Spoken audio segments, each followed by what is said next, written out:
Today we are diving into a subject that's deeply intertwined with our home interiors and our life. The art of slow living and warm minimalism. This concept is beautifully gaining popularity nowadays and we are super excited to speak about it. We are Noë and Oliver, we are the owners of the e-commerce mojoboutique.com. We live here in Bali with our two little girls and we have been immersed into the furniture and decor industry, interior designing for now many years. One of the reasons why we moved to Bali almost 10 years ago now, it was that search for a more authentic and more slower lifestyle. We quickly realized how essential it is to create spaces that actually favor that kind of lifestyle. So let's dive right in. So the first question is, what is the art of slow living? The art of slow living is not necessarily meditating all day. It's something more simpler, but actually also deeper. Slow living is about being present. It's about living in the now. It's about not scheduling around all the time or thinking what we should do or should have done or still have to do. It's really this idea of living in the now. When we walk, for example, the art of slow living means doing things step by step by being consciously in the moment. We don't think about what is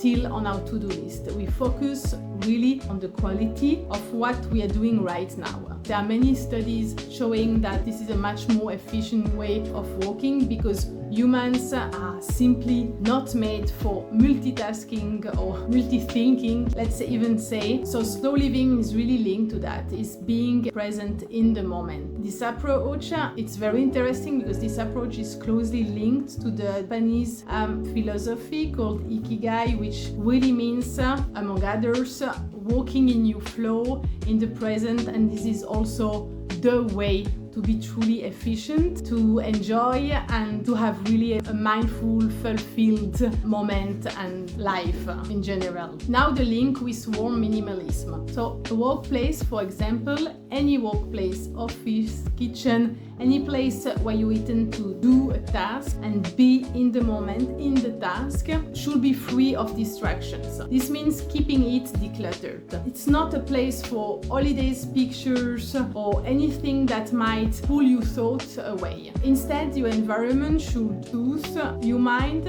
which is where warm minimalism or even the Japanese styles come into play. These styles are perfect for fostering a slow living philosophy, minimalist to avoid to be taken out of the now, but still warm, to feel cozy in it. So texture, caution, zen and coziness as such. An important aspect of this is to embrace the beauty of things and moments. Slow living is all about taking the time to embrace the beauty in things, in moments, in action. It's not about to look for it and to spend hours in a field waiting for a bird to come by or these things, or like looking for the perfection in things.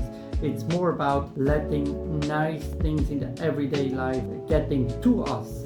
This can be, for example, a smile of somebody, or it can be how the tea swirls when you pour it into your cup, or any other thing that might give you a little love, a little comfort, something that is nice. And taking the time, as Noë explained, living in the now and letting these things to us, embracing the beauty of little things, that really is such an important aspect about slow living. And this is where warm minimalism comes in again. You don't choose anything superfluous, only what you love and have consciously selected. It's not warm minimalism in order to assist slow living. It's not about possessing for the sake of it, but it's more about owning with respect and care. It's really this idea that every single item is important, has an important and has beauty that you recognize.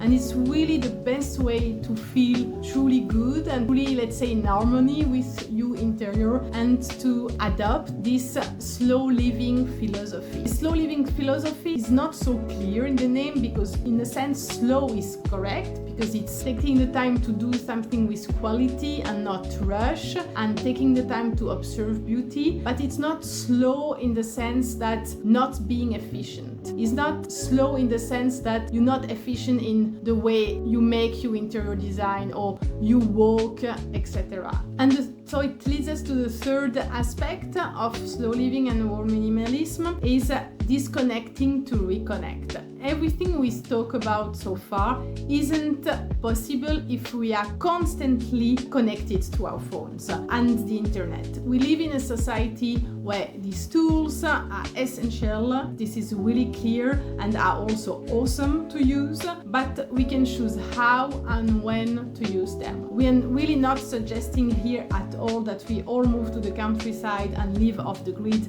but we can decide to use our devices as tools and not let them control us. We speak here by experience. It's so easy to let our tool control us that we are kind of a slave of it for many reasons, for work, but we should never forget, and this is really linked to slow living, that this is a tool to assist us in our life, and this is not something that we depend on. They are really great tools, but they are not entertainer replacing memories, replacing moments in the now. They are really tools. This means choosing moments. We cannot all day disconnect. This will be inefficient, not realistic at all. However, this means choosing consciously moments in our day when we disconnect. Like when picking up the kids for daycare or cooking without partner, anything. It doesn't have to be hours. It can be only 20 minutes, 30 minutes, any.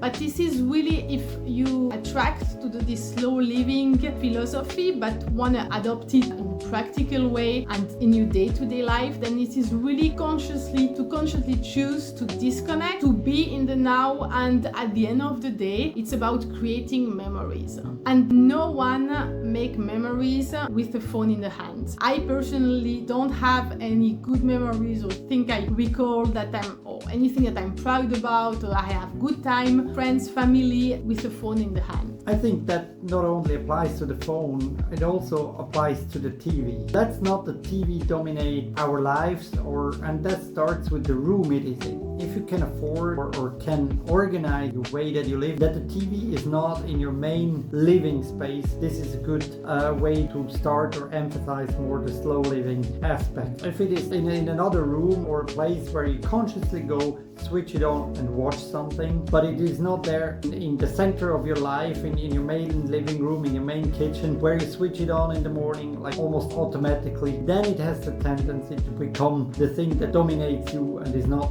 again, a tool that you use consciously and intentionally as part of a slow living lifestyle. This also ties back to the concept of warm minimalism. Everything has its place and every place has its function and its thing that is associated to it. So you want to make sure you think about the lifestyle you want to have and then only put in the tools and the equipment that you need and intentionally choose at a certain place. Let not be invaded by these things and tools that are quickly taking over, and think about it when designing space, when putting your furniture in a new house, in a new apartment, and that's how you can embrace the beauty of things and the slow living lifestyle. A well-organized, thoughtfully designed environment supports our intention to live slowly and mindfully. We hope this has inspired you to think about how you can incorporate slow living and warm minimalism into your own life. This was an important video for us. We are always here for any question you might have, and hopefully see you in the next video. Thank you. Bye bye. Thank you.